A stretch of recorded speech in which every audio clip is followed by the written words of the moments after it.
Cancer. Ito yung monthly reading mo, September 2026. Yan natin kung ano yung mga dapat malaman, mga mensahe. Cancer, Sun, Moon, Rising, or Cross Watchers.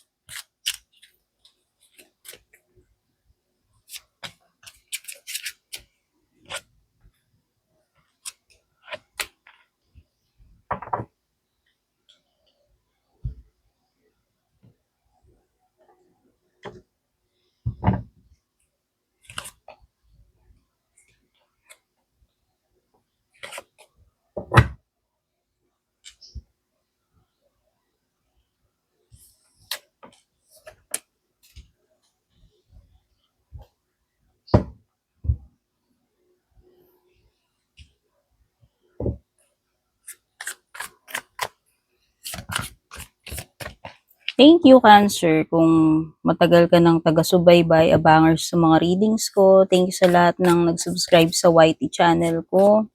Sa mga nag-follow, follow sa aking FB page. Yan. Thank you rin dun sa mga nag-join ng membership sa YouTube channel ko and mga nag-a-avail ng subscription sa FB page ko.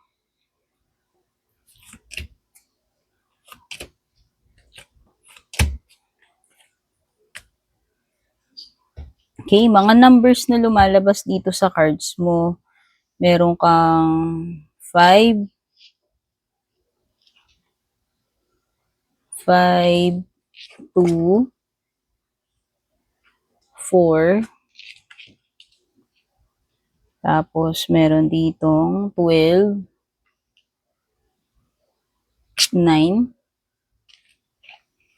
3, 10, at saka 4.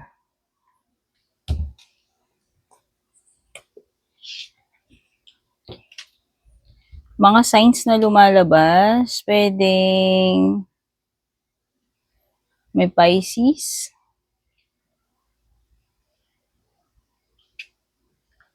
Taurus or Libra, Aries energy.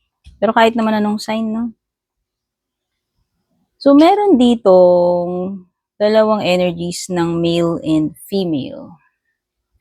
No? So, hindi ko alam kung parang merong age gap, tapos merong courtship. So, hindi ko alam kung meron ka bang nililigawan or meron ba nanliligaw sa'yo, someone na basta yung isa sa inyo pwedeng older o younger. May age gap, So, nakikita ko rito, pwedeng meron kang pwede kasing itong mature man kung hindi ito sa love life, pwedeng someone na pwedeng makatulong sa'yo sa situation mo. Pwedeng maging mentor, benefactor, no?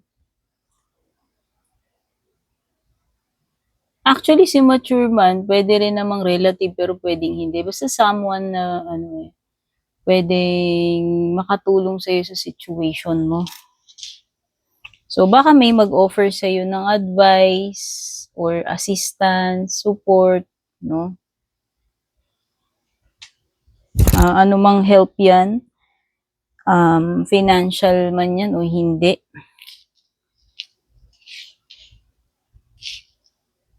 Main female, regardless na kung anong gender lumilitaw dito sa card, no? Ibig sabihin siya yung significant other mo, special someone mo. Kung sino man ito. Pwedeng may strong energy dito ng someone na close sa'yo, special sa'yo. Tapos parang merong visit, pagkikita, pagbisita, pagkikita, pagtatagpo, o baka naman literal na courtship, sabi ko nga kung merong admirer or manliligaw or nililigawan. Pwedeng may date, no? May pagkikita eh. Eyeball. Nung college kami, uso yung eyeball. makikipag-meet ka. So, basta meron ditong meron ditong mga meet-up. So, whether sa romantic yan or hindi romantic yung nature kasi general reading. Baka iba sa inyo ngayong September, meron kayo admirer, merong mag-aaya sa inyong lumabas, or iti-treat kayo, i-date kayo, no? Or meron talagang suitor, manliligaw. Merong person dito born ng June. Kung meron mang kaugnayan sa inyo to, kung sino man itong related dito sa situation mo na person na pinanganak ng June. Or it could be na yung mga energies dito pwedeng mag-stretch up to June, next sa coming June or nung nakaraang June, no? Or June ang name. Okay? Uy, merong importanteng balita base dito, announcement, balita, event, itunggong. Hindi lang siya importante, exciting din. Baka merong importante or exciting na ganap sa'yo ngayong September, Cancer. Meron ka ring mga obstacles na ma-overcome, kaya kung ano man yung mga magiging sagabal or magiging, kung sakasakali, magiging challenge mo or problema mo, ma-overcome mo yan this September. Yung iba parang may feeling ng emptiness. Itong barrel kasi is kakulangan. Pero usually itong barrel na to is more of mindset ng kakulangan. Yung bang feeling lang, no? So parang feeling mo there is something lacking, feeling mo na empty, no? Emptiness or something is lacking in your love life, or pwedeng related sa pera or sa goals, no?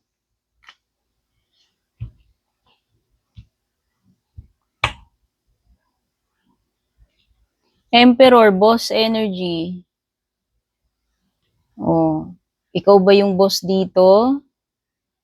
O baka ikaw yung magiging superior, dominante. Pag sinabi nating superior, dominante yung energy mo, yung matapang ka, decisive ka, goal-oriented ka, pwedeng, initiator ka, kaya mo mag-handle ng situation, kaya mo mag-handle ng nasasakupan mo, yung mga tao mo, kung ikaw man tong boss, supervisor, or kung if there is a situation wherein parang may encounter ka with someone na ganun yung mga energies, no?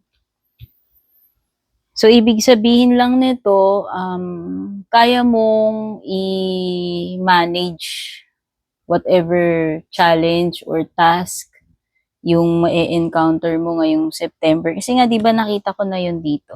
Saan ko ba sinabi? Ayan whatever obstacles, di ba?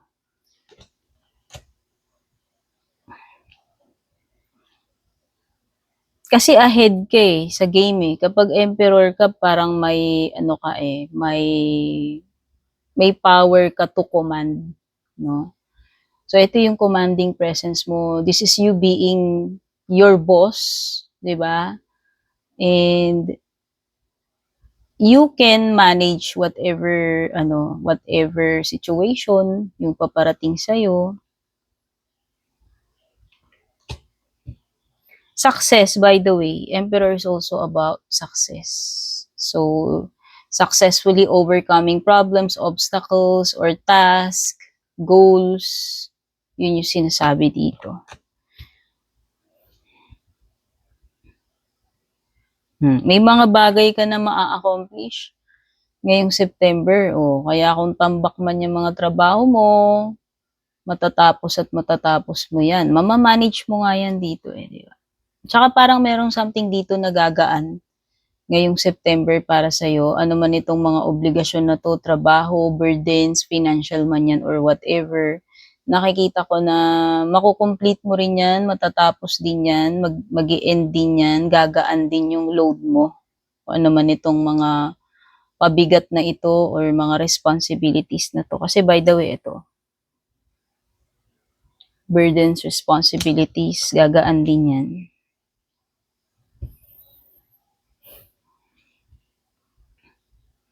9 is malapit na eh. Si card number 9. Malapit na matapos yung mga problems mo actually dito sa 9 of Swords. Malaking deal ng stress, problema mo, yung matatanggal ngayong September base dito sa dalawang cards mo. Particular nga doon sa mga bagay na nagpapahirap sa'yo, mga obligations, sabi ko nga pwedeng related sa money, pwedeng hindi. So, yung period ng worrying, stress, sleepless nights will soon be over ngayong September, pati na rin tong mga burdens, responsibilities mo. A great deal of load yung matatanggal nga sa'yo. Ano?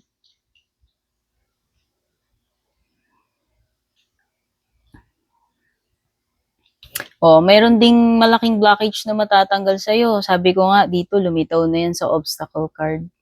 Kung ano may sinasabing obstacle dyan. Oh, matatapos na yung pagkakatenga, yung delay, yung period of waiting, di ba? Kasi ang hirap-hirap nun yung parang tipong nakabitin ka tas naghihintay ka kung ano ba. So yan, maaaring ito ay isang confirmation pagdating doon sa situation na naghihintay ka, parang nasta ka doon, nabitin ka ron, matatapos na yung period of waiting kasi magkakaroon na ng continuation, matatanggal na yung blockage.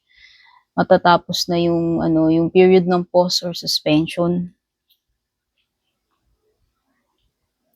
So ibig sabihin magiging active na uli, no? Kung nawalan man ng kung nawala ka doon sa momentum.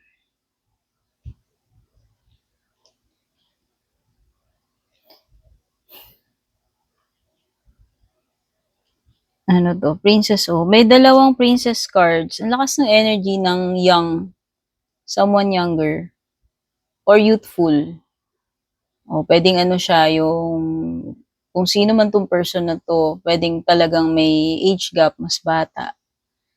Or pwedeng kasing edad mo, pero yung, kumbaga this person doesn't look his or her age. Pwedeng mas younger yung itsura niya doon sa edad niya. No? Pwede rin kasi itong kung sino man ito, mga youngsters, nakababatang kapatid, anak, dalawa dalawang estudyante or dalawang bata. By the way, nakakasense ako dito ng mga innocent, young energy or student.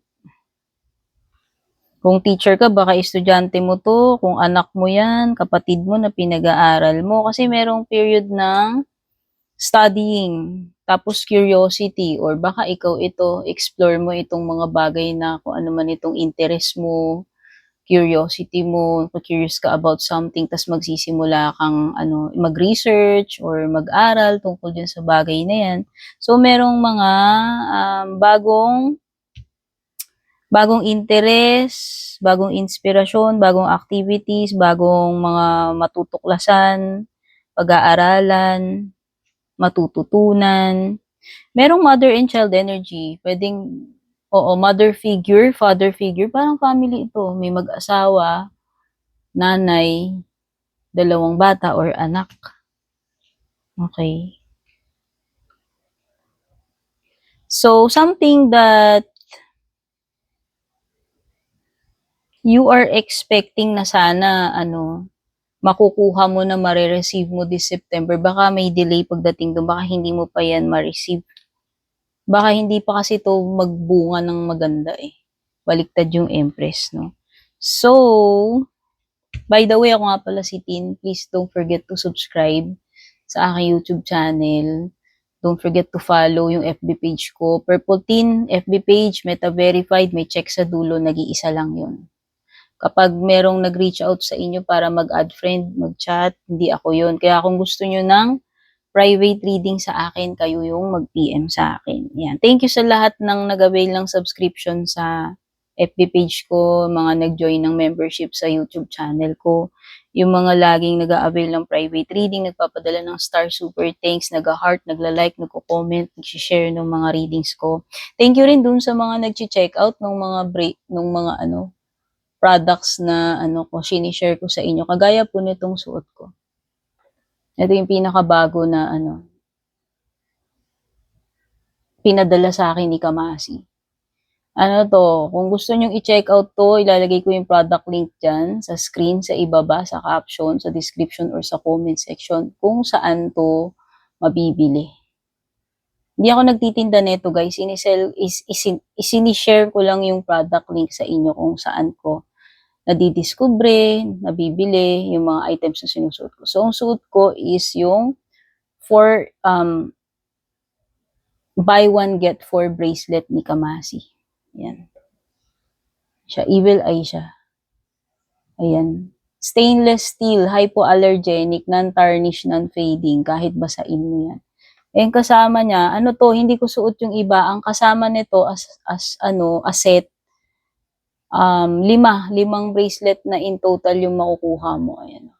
Ito initial, heart siya na may initial. Pwede ka mamili kung anong letra yung gusto mo. Tapos ito naman yung evil eye. Ayan siya. Adjustable to guys.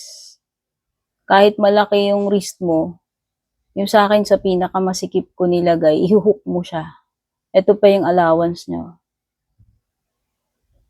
So yan. Balik tayo. Pagdating sa person na kakonect mo, person on your mind, love life mo. Sa mga no contact situation, wala pa. Tingin ko hindi pa magpaparamdam tong tao na to.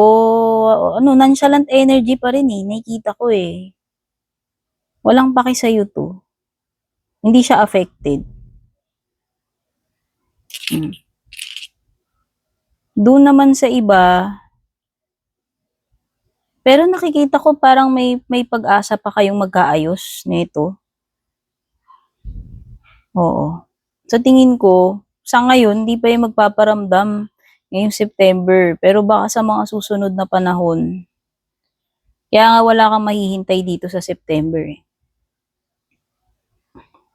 Kasi magmamatigas pa to. Alam mo yun? Magmamatigas, magmamaganda, magpa-pride. Naghihintay or naghihintayan kayo. So hindi pa. Pero nakikita ko eventually, magiging magkaayos din kayo nitong person na to. Pero hindi ngayong September. Hindi yan magpaparamdam this September. Okay, so kita-kits po ulit sa susunod. Bye-bye.